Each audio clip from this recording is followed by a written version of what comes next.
Bapak Ibu, hari ini tema firman Tuhan adalah menang atas iri hati dan kekecewaan. Karena besok itu hari kemenangan, jadi kita mau menang juga atas iri hati dan kekecewaan.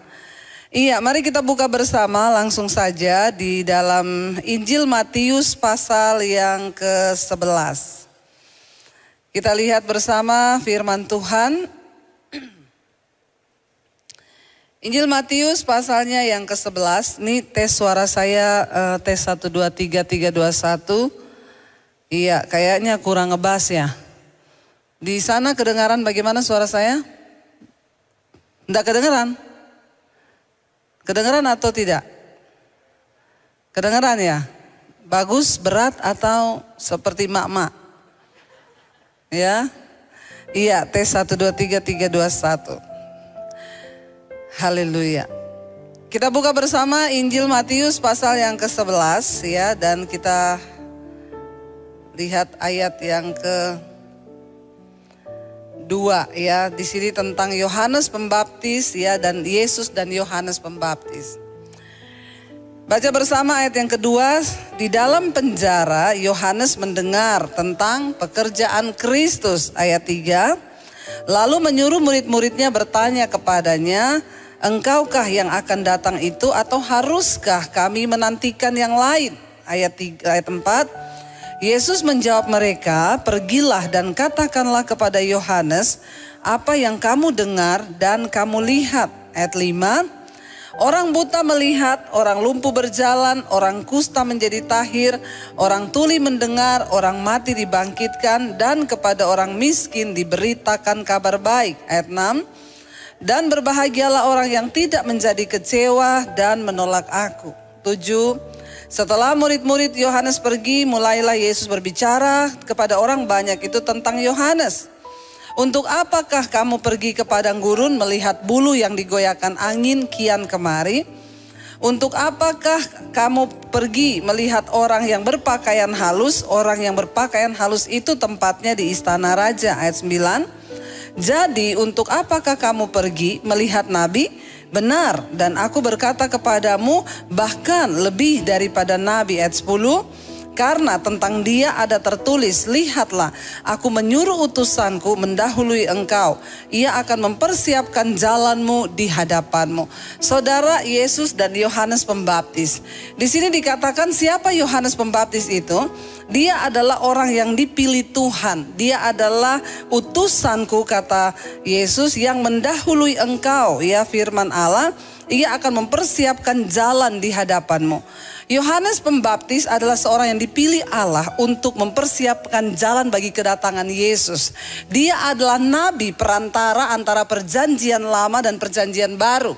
Semua perjanjian lama itu janji-janjinya diucapkan. Saudara, Yohanes berkata tentang nubuatan akan kedatangan Kristus. Dia berkata, persiapkanlah jalan baginya, luruskanlah jalan bagi dia.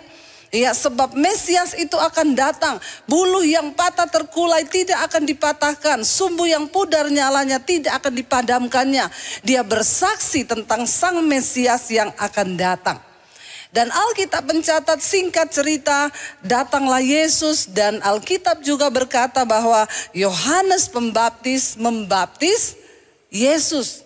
Jadi menurut saudara, Yohanes Pembaptis ini orang yang luar biasa nggak? Luar biasa, karena dia dipilih Tuhan. Bahkan dia membaptis Yesus, ya. Dia adalah seorang yang mempersiapkan jalan bagi Tuhan. Singkat cerita, Yesus datang. Yesus mulai dibaptis, Roh Kudus turun. Yohanes melihat Roh Kudus seperti burung merpati hinggap dan turun di atas kepala Yesus, berkata, "Inilah anakku yang aku kasihi, kepadanya lah aku berkenan." Dia melihat semua peristiwa itu terjadi. Tapi Injil Matius pasal yang keempat ayat 12. Coba kita lihat bersama. Di Injil Matius 4, ini baru Matius 4 ya. Kita tahu Matius 1 itu menceritakan Yesus, 2, 3. Ini baru yang keempat ya. Ayat 12. Injil Matius 4 ayat yang ke-12. Baca bersama.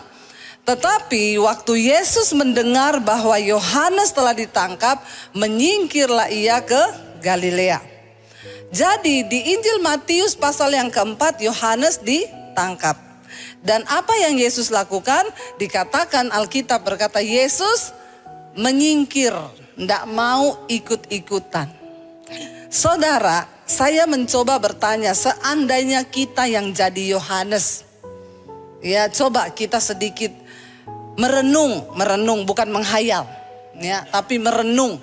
Kalau saudara dipilih menjadi Yohanes, orang yang mempersiapkan jalan bagi Tuhan, yang berkata bahwa luruskan jalan baginya, Sang Mesias akan datang, dia adalah seorang diurapi yang maha tinggi dan bla bla bla bla lain, dan semua terjadi.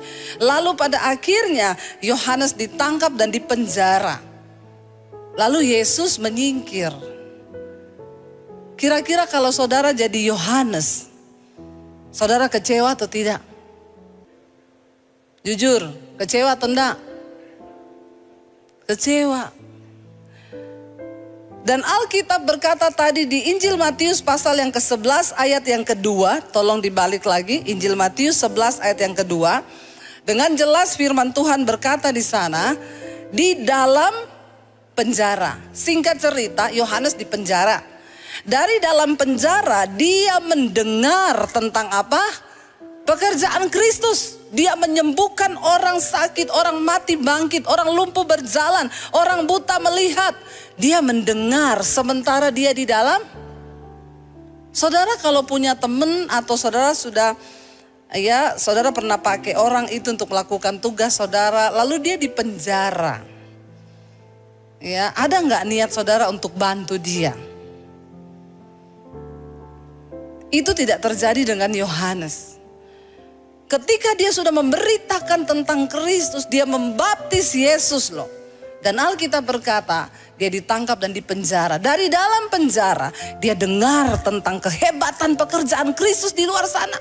Yesus menyembuhkan orang sakit, membangkitkan orang mati. Dan dia saudara merasa, orang lain bisa ditolong, orang lain dilakukan sesuatu. Tetapi kenapa aku tidak ditolong? Ada rasa iri hati melihat pekerjaan Tuhan bagi orang lain, tapi kenapa saya tidak? Seringkali kita juga mengalami ini dalam hidup kita. Ketika kita mendengar orang ditolong, ya tidak semua orang dengar kesaksian kita itu seneng loh saudara. Ada yang waktu kita cerita, kita bersaksi, dia tuh pura-pura seneng. Oh iya ya, hebat ya, dahsyat ya. Tapi dalam hati dia tidak seneng. Ya, ada ketika orang mendengar ya tentang kenapa Tuhan ya kok dia bisa ya diberkati, kok aku enggak ya. Timbul kecewa, timbul iri hati, sehingga ayat yang ketiga firman Tuhan berkata, Yohanes menyuruh murid-muridnya pergi kepada Yesus untuk bertanya. Pertanyaannya apa? Coba kamu tanya sama Yesus, engkaukah yang akan datang itu atau haruskah kami menanti orang lain? Saudara, ini pertanyaan yang sebenarnya tidak perlu terucap dari seorang Yohanes. Dia sudah melihat bahwa memang itu Yesus, Sang Mesias yang akan diutus Allah menjadi juru selamat. Dia bahkan yang membaptis Yesus. Dia berkata, maaf, untuk membuka tali kasutmu pun aku tidak layak. Tapi Tuhan bilang, untuk semuanya bisa tergenapi, engkau harus membaptis aku. Dia melihat Yesus yang benar-benar adalah Mesias yang dia beritakan itu datang. Tapi karena kekecewaan, ya, dan dia iri melihat bagaimana pekerjaan Yesus di luar sana, sementara dia tidak mengalami pertolongan itu, dia suruh murid-muridnya tanya, dia benar nggak itu Mesias? Benar nggak dia? Atau kita harus tunggu orang lain? Dengan kata lain, kalau saya bikin secara singkat kata-katanya, kamu tanya sama dia, benar nggak dia itu Tuhan Mesias yang akan datang itu? Bagaimana mungkin dari seorang mulut Yohanes bisa terucap kata-kata yang bertanya dan meragukan Tuhan itu sendiri yang sudah dia lihat dengan mata kepala sendiri. Saudara, iri hati, kekecewaan bisa membuat orang akhirnya menolak dan meragukan Tuhan. Ngeri loh, ngeri. Ya. Memang di penjara itu tidak enak, saudara. Ketika orang dalam penjara, dia selalu berharap dapat datang pertolongan. Saya dulu pernah, satu teman saya cerita, dia tiba-tiba ditangkap polisi di rumah. Tidak bisa membela diri. Tidak ada kekuatan ya, karena dia waktu itu dikerjain sama teman bisnisnya. Ya, diangkut dari rumah suami istri, anak-anaknya, saudara, nangis semuanya. Tidak ada ampun, dia dibawa di sel berapa minggu di sel. Dia bilang, "Bu, saya tidur di situ, saya makan di situ, lubang WC-nya juga di situ. Nggak enak, Bu," dia bilang. Di penjara itu nggak enak. Akhirnya saudara, dia berharap untuk datang pertolongan. Orang tuh di penjara yang dia harapkan ada orang yang akan datang menolong. Dan dia berpikir Yesus yang adalah Mesias, sang Tuhan itu, sang juru selamat yang melakukan pekerjaan yang ajaib, harusnya dia datang tolong saya. Tapi tidak terjadi. Berapa banyak kali kita, saudara, kalau kita sudah berdoa, kita ke gereja, lalu kita berkata, "Saya sudah doa, saya sudah puasa, tapi apa yang Tuhan buat? Saya nggak rasa apa-apa. Hidupku begini-begini aja, nasibku begini-begini aja." Saudara, kenapa bisa Yohanes Pembaptis kecewa kepada Tuhan, saudara? Karena di dalam hidup ini mengiring Tuhan, jangan semuanya hanya tertuju kepada aku, dan aku. Harusnya aku begini, harusnya Tuhan tuh berbuat begini, harusnya begini, harusnya begitu. Kita ikut Tuhan bukan supaya keadaan kita baik. Kita ikut Tuhan bukan supaya masalah kita selesai. Kita ikut Tuhan karena memang dunia ini tempatnya masalah, dunia ini tempatnya dosa, dunia ini tempatnya penderitaan. Kita ikut Tuhan supaya ketika engkau mengalami hal-hal yang buruk, engkau punya kekuatan dan pengharapan di dalam Dia. Katakan. Makanya banyak orang kecewa. "Bu, saya tuh sudah sungguh-sungguh ikut Tuhan, tapi kenapa suamiku mati, Bu?" Saya mau tanya, engkau ikut Yesus terus engkau enggak mati-mati? Enggak kan? Walaupun kita jadi anak Tuhan yang taat, apakah kita masih bisa akan menghadapi masalah? Iya, karena kita masih hidup di dunia. Walaupun kita sudah sungguh-sungguh ikut Tuhan, apakah orang bisa kena kanker? Bisa. Waktu kita sudah sungguh-sungguh melayani, apakah anak kita bisa mempermalukan, mengecewakan kita? Bisa. Ini dunia. Tapi kenapa kita mempercayai Tuhan? Karena orang-orang yang mempercayai Tuhan, dia akan menghadapi masalah dalam hidupnya, tapi dia punya pengharapan bahwa Tuhan akan beserta bahkan sampai pada kekekalan. Amin. Makanya orang berkata, "Bu, saya divonis mati 6 bulan lagi." Puji Tuhan, kenapa? Engkau punya Yesus. Sekalipun engkau tidak disembuhkan, engkau sudah punya Tuhan. Ada jaminan keselamatan sampai pada kekekalan. Tidak semua harus disembuhkan, tapi Tuhan menjamin masa depan dan hidup kita sampai pada kekekalan. Itu yang terpenting, Bapak Ibu. Ya, tapi banyak orang Kristen tuh salah mengikut Tuhan. Dia pikir kalau dia ikut Tuhan, pokoknya aku yang aku turuti, yang aku mau, yang aku ingin, semua terjadi sesuai yang aku mau. Tidak begitu. Yesus bisa nggak menolong Yohanes? Bisa.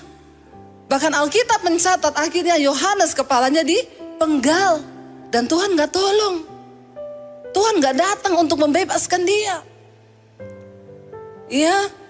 Dan iman seperti apa yang kita miliki, saudara? Kalau kita hanya mengikut Tuhan sampai hanya untuk melihat mujizat, maka engkau salah. Ya, kita mungkin akan kena sakit satu saat. Kita juga mungkin akan mati. Tetapi kita harus tetap percaya. Kita percaya Yesus karena ada jaminan sampai pada hidup yang kekal. Karena hidup yang sesungguhnya bukan di dunia ini. Makanya Alkitab berkata, kalau engkau hanya menaruh harapan saja kepada Kristus selama engkau hidup di dunia ini, engkau adalah manusia yang paling malang dari semua manusia yang ada di dunia. Taruh pengharapanmu sampai pada kekekalan. Tuhan, aku sembuh atau tidak sembuh, aku percaya engkau menjadi jaminan sampai pada kekekalan. Aku kaya atau aku miskin, aku tetap percaya bahwa engkau Tuhan yang setia. Itu yang Tuhan mau, Bapak Ibu. Jangan engkau punya kekecewaan. Kalau orang sudah kecewa dan kecewa itu susah. Lalu jadi tawar hati, tidak ada rasa. Iya, kalau tawar hati itu sulit. Roti tawar masih enak. Dikasih meses sama susu, jadi sedap. Tapi kalau hati tawar, siapa yang bisa? Ya, untuk membuat hati itu kembali manis. Saya tuh kalian dengar orang bercerai. Kadang-kadang hakim itu belum memutuskan palu ya. Dia akan bilang, "Bapak Ibu, saya kasih waktu 1 bulan. Coba merenung dulu. Coba bernegosiasi dulu. Coba pulang dulu, jangan terburu-buru. Ingat yang manis-manis. Coba ingat dulu pertama kali kamu jatuh cinta. Ingat dulu pertama kali kamu ketemu. Ingat waktu kamu lirik-lirikan. Ingat waktu kamu jatuh cinta. 1 bulan saya kasih kamu waktu berpikir lagi baik-baik. Kalau hatinya ya kecewanya masih di tahap yang sedikit, masih bisa akhirnya lewat hamba Tuhan atau apalagi mereka melibatkan Tuhan bisa. Tapi kalau sudah banyak kecewa, hakim kasih waktu 1 bulan. Cuma 1 minggu dia telepon hakim. Pak Hakim cepet ketok palu cerai. Jangankan 1 bulan, 1 minggu kami sudah mau saling bunuh ini. Kenapa? Karena hatinya penuh kekecewaan. Karena orang itu kalau kecewa sudah pasti menolak. Ya, jangan engkau kecewa sama manusia apalagi kepada Tuhan. Jangan kecewa Bapak Ibu. Dia suruh tanya, lalu Yesus menjawab begini kepada murid-muridnya. Jawab Yesus ya. Yesus menjawab mereka, pergilah ayat 4 dan katakan kepada Yohanes apa yang kamu dengar dan kamu lihat. Cerita aja apa yang kamu dengar, yang kamu lihat. Apa yang harus kamu sampaikan kepada Yohanes? Dia nggak perlu tanya kamu Mesias atau bukan. Cerita aja. Orang buta melihat, orang lumpuh berjalan, orang kusta menjadi tahir, orang tuli mendengar, orang mati dibangkitkan, dan kepada orang miskin diberitakan kabar baik. Ini adalah hal-hal yang juga diberitakan Yohanes ketika dia menyatakan bahwa Sang Mesias akan datang. Dia akan membawa sebuah pengharapan yang baru kata Yohanes. Tapi ketika dia kecewa, dia menjadi tidak percaya. Lalu Yesus berkata kepada mereka, dan tolong sampaikan kepada Yohanes ayat 6. Dan bilang kepada Yohanes, berbahagialah orang yang tidak menjadi kecewa dan menolak aku. Dia bilang sama Yohanes, berbahagia orang yang tidak menjadi kecewa dan menolak aku. Karena orang yang kecewa sudah pasti nanti akan menolak. Dan ayat 7 berkata, setelah murid-murid Yohanes pergi, mulailah Yesus berbicara kepada mereka. Dia ceritakan Yohanes adalah seorang yang besar. Dia dipakai sebagai utusan Allah. Dia adalah seorang nabi antara perjanjian lama dan perjanjian baru, yang menyatakan bahwa nubuatan itu akan digenapi. Tapi apa yang terjadi saudara? Kekecewaan meliputi hatinya. Bapak Ibu ya, kita harus berdamai. Dan jangan biarkan rasa kecewa itu selalu ada dalam hidup kita. Kemarin berapa malam yang lalu saya bacakan kesaksian di Mesbah Doa. Yang ikut Mesbah Doa pasti tahu. Seorang ibu cerita, Bu, saya mau bersaksi. Sebelum saya mengenal channel Ibu Debbie, saya ini orang yang penuh dengan kekecewaan. Saya kecewa kepada suami dan mertua saya. Saya tidak bisa mengampuni mereka. Hati saya sudah kecewa. Akhirnya Bu ya, karena kekecewaan itu saya tiap hari itu pengen marah, stres. Orang itu kalau banyak kecewa di hatinya itu marah-marah, stres ya. Selalu saya ingatkan, hati-hati, darah mengental, warnanya hitam, kortisol naik. Kalau engkau simpan kecewa, amarah, kepahitan, itu sudah satu paket. Lalu akhirnya dia bilang, saya mulai mendengarkan khotbah-khotbah di YouTube. Ketika saya mulai mendengarkan khotbah-khotbah di YouTube, saya dengar ibu tuh khotbah selalu soal kekecewaan, kepahitan, harus mengampuni. Tapi saking saya kecewa, saya abaikan. Tiba-tiba saya sakit gigi Bu. Syaraf gigi saya itu sakit sekali. Saya berobat ke dokter gigi biasa. Dokternya bilang saya kasih antibiotik, obat syaraf dan lain sebagainya. 3 bulan berobat tidak sembuh-sembuh. Bayangkan sakit gigi. Dia pindah ke dokter yang lebih ahli lagi saudara. Dokter kedua dia datang, dia berobat. Ya berobat berbulan-bulan saudara, tidak sembuh juga. Udah minum antibiotik, udah disuntik, udah apa, enggak sembuh. Dia bilang, ibu tahu sakitnya itu setengah mati, sakit banget. Sampai dia minum aja nggak bisa. Minum kalau kena syaraf itu kesakitan. Bukan cuma minum, makan, tidur pun nggak bisa. Dan itu sakit gigi saudara. Saudara pernah rasa sakit gigi? Lebih baik sakit gigi daripada sakit hati. Katanya sih, tapi menurut saya lebih baik sakit hati sih daripada sakit gigi ya. Kalau sakit hati cepat-cepat bertobat, minta ampun sudah beres. Tapi sakit gigi, dan dia sakit gigi itu setengah tahun lebih, bukan 1 hari 2 hari.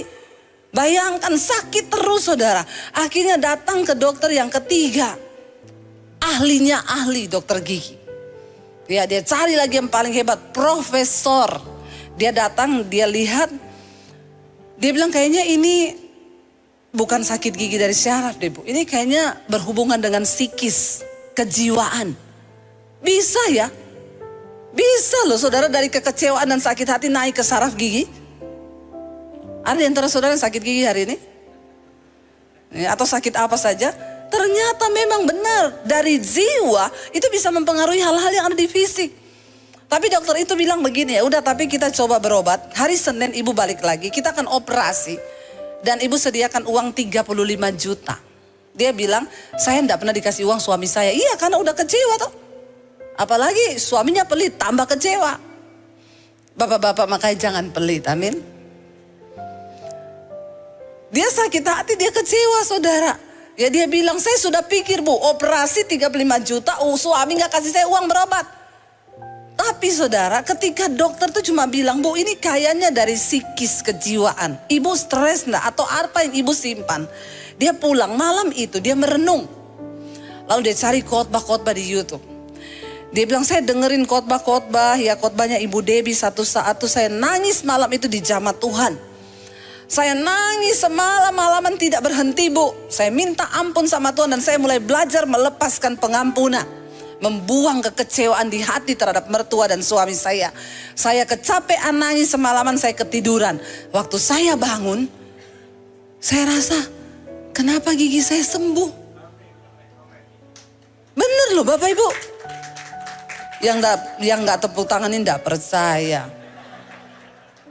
Awas loh kalau Anda sakit gigi ya. Baru Anda mengalami, hati-hati. Dia bilang dia kaget bangun. Kenapa gigi saya udah gak sakit? Padahal dia tuh lagi menunggu hari Senin, tinggal berapa hari lagi. Dia udah pikir keluar uang 35 juta. Dia akan dioperasi, diobok-obok. Tapi ketika dia lepaskan pengampunan, dia bilang saya disembuhkan bu. Sampai hari ini saya sembuh. Apa yang terjadi waktu dia sembuh? Hatinya baik, tidak stres lagi, gak marah-marah. Bahkan tidak jadi kehilangan uang 35. Wow gak? Bilang wow. Amin. Loh saudara, ajaib loh ternyata. Waktu engkau membuang kekecewaan di hatimu, Tuhan bisa mengubah segala-galanya. Tuhan bisa mengubah. Iya, dan tidak ada perkara yang mustahil asal engkau berespon dengan benar. Alkitab Yesus berkata, bilang kepada Yohanes, berbahagialah orang yang tidak menjadi kecewa dan menolak aku. Kalau engkau kecewa, pada akhirnya engkau akan menolak Tuhan. Dia akan ngomong, saya itu sudah kepahitan banget sama suami saya. Makanya semua khotbah ibu yang lewat, mau soal kepahitan saya gak gubris bu. Karena saya pikir Allah lu gak tahu sih kenapa orang bisa mengabaikan firman. Karena hatinya penuh kekecewaan. Makanya jangan coba-coba kecewa, suruh buang kekecewaan. Saya kemarin pelayanan ya di satu tempat, saya pelayanan di Mabes, saya ketemu dengan seorang pejabat di situ. Dan dia cerita Bapak Ibu. Dia cerita bagaimana dia mengalami pertobatan dengan Tuhan. 2019 dia bertobat di jamaah Tuhan. Dia cerita kenapa? Awalnya tiba-tiba berat badannya drop, turun 10 kilo. Dalam waktu yang singkat turun 10 kilo. Dia tahu ini gak benar. Periksa ke dokter. Dokter memvonis dia kena penyakit yang mematikan dan engkau akan segera mati. Makanya bersyukur yang berat badannya gak turun-turun. Berarti kita sehat, amin. Haleluya, puji Tuhan. Bersyukur ya. Karena orang gendut susah diculik. Makanya makanlah yang banyak supaya kita tidak diculik. Lalu Bapak Ibu dia akhirnya dokter vonis dia akan mati. Orang itu kalau sudah divonis mati, ya takut kan, pasti cari Tuhan. Dia bilang, dia ketakutan setiap hari, dia takut mati. Dia bilang, sampai ibu percaya gak? Saya 3 kali bu, sudah di atas pesawat, saya minta turun. Bahkan pesawat itu sudah mulai jalan, saya suruh stop bu. Saya suruh stop, balik mundur, saya turun karena saya ketakutan luar biasa, saya takut mati. Lalu satu saat dia bilang, ini sudah tidak benar Tuhan. Aku bakalan mati memang, cuma kenapa hatiku tersiksa, pokoknya hidupnya itu gak sejahtera. Pejabat loh punya uang. Akhirnya dia tanya sama Tuhan, Tuhan beri aku kesempatan untuk aku bisa hidup. Kasih aku kesempatan hidup. Dia bilang, saya dengar suara Tuhan tuh jelas di telinga saya ngomong begini po. Aku akan memberi engkau kesempatan hidup. Dan kalau aku beri engkau kesempatan hidup, engkau mau pakai untuk bersinah, untuk selingkuh, untuk melakukan semua kejahatan. Untuk itu engkau minta diperpanjang hidup.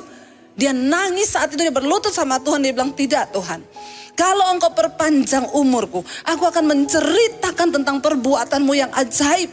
Dan kalau engkau tahu aku akan melakukan persinahan lagi, lebih baik engkau cabut nyawaku. Itu Tuhan, komitmenku dengan engkau. Lalu dia tanya sama Tuhan, bagaimana cara aku memulai pertobatan ini? Dan Tuhan ngomong sama dia jelas. Kamu mau sungguh-sungguh bertobat? Iya. Kamu mau mulai dari mana? Iya. Ceritakan semua dosamu kepada istrimu. Bapak-bapak langsung tegang. Tatap mata saya.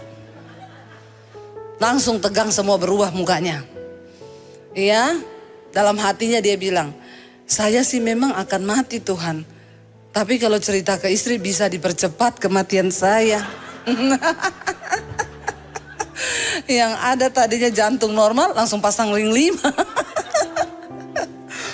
Tapi Tuhan bicara itu sama dia. Lalu dia berdoa, dia bilang, Tuhan aku tahu dunia kiamat perang akan terjadi. Kalau aku cerita semua dosaku sama istriku. Tapi aku tidak punya pilihan karena aku akan mati. Dia panggil istrinya. Istrinya duduk di depannya dia, saudara. Dia bersaksi, ini ada istrinya di depan saya. Dia cerita, saya mau pengakuan dosa sama kamu. Ya beda ya, bapak-bapak itu berhenti selingkuh karena ketahuan sama ngaku sendiri, itu beda ya. Ada yang berhenti kenapa? Ketahuan. Itu nggak sungguh-sungguh pertobatannya, itu cuma karena ketahuan. Tapi ini ngaku, dia cerita. 21 tahun kita menikah, saya mau cerita sama kamu semua dosa saya. Dia cerita, di apartemen ini ada, di situ ada, di sini ada, di situ ada.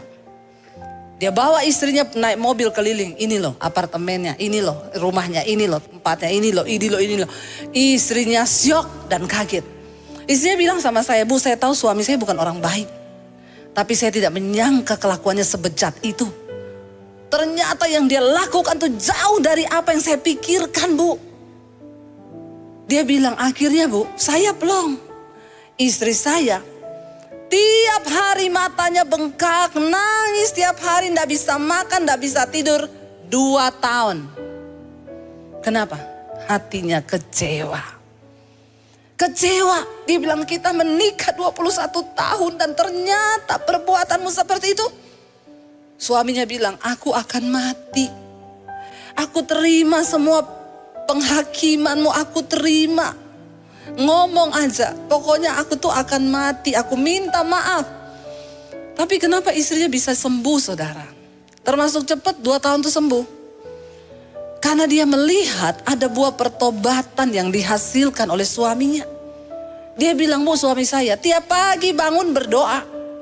Dengerin khotbah, baca Alkitab. Ya itu khotbahnya Bu Dewi bisa 6-7 kali sehari dia dengar. Di kantor dia dengar khotbah, di rumah dia dengar khotbah. Dulu tengah malam ditelepon istrinya, di mana? Masih dinas, belum pulang. Iya, masih kerja. Nggak usah cari-cari, tutup aja teleponnya. Sekarang Bu, jam 4 udah di rumah. Istrinya bilang, kok udah pulang? Bingung nggak? Bingung. Ada perubahan yang terjadi. Jadi ibu-ibu, kalau suamimu bilang dia sudah bertobat tapi kelakuannya belum berubah itu belum bertobat, dan percaya. Pulangnya masih tetap sama tengah malam, kelakuannya masih sama, pret. Saudara, dia bilang, ibu tahu perubahannya luar biasa. Dia setiap hari ngajak saya berdoa. Dan apa yang terjadi, saudara? Dia bilang teman-temannya datang di kantor, para pebisnis datang. Ngasih bawa duit, Bu, bawa duit. Dia tanya, buat apa ini duit? Biasalah Pak. Bawa pulang uangmu. Saya mau berdoa buat kamu.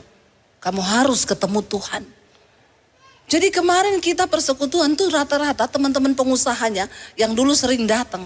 Itu diinjilin semua sama dia. Bahkan kemarin ada orang yang gak percaya Yesus, saudara. Karena melihat pertobatannya. Dan saya berkata, wow. Luar biasa apa yang Tuhan buat. Dan istrinya kekecewaannya segera pulih. Kenapa?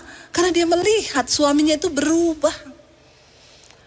Bapak Ibu, berbahagialah orang yang tidak menjadi kecewa dan menolak aku. Ingat, ya kita mungkin akan mengalami banyak kekecewaan dalam hidup ini. Tetapi segeralah buang itu supaya engkau jangan menolak Tuhan. Lihat bersama Ibrani pasal yang ke-12 terakhir ayatnya. Ibrani pasal yang ke-12 ayat yang ke-25. Ibrani 12 ayat 25 kita baca bersama 1, 2, 3. Jagalah supaya kamu jangan menolak Dia yang berfirman.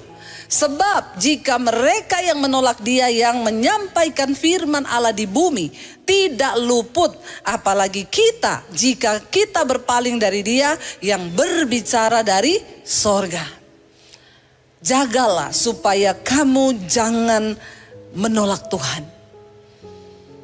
Kekecewaan itu akan membuat kita pada akhirnya menolak Tuhan di dalam hidup kita.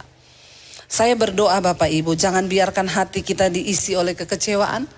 Kecewa pada manusia, jangan apalagi kecewa kepada Tuhan. Apapun keadaanmu hari ini, tetaplah percaya bahwa Dia Tuhan yang turut bekerja untuk mendatangkan kebaikan di hidup kita. Kenapa kita percaya Tuhan? Karena ada jaminan yang sampai pada kekekalan. Dan itu cukup.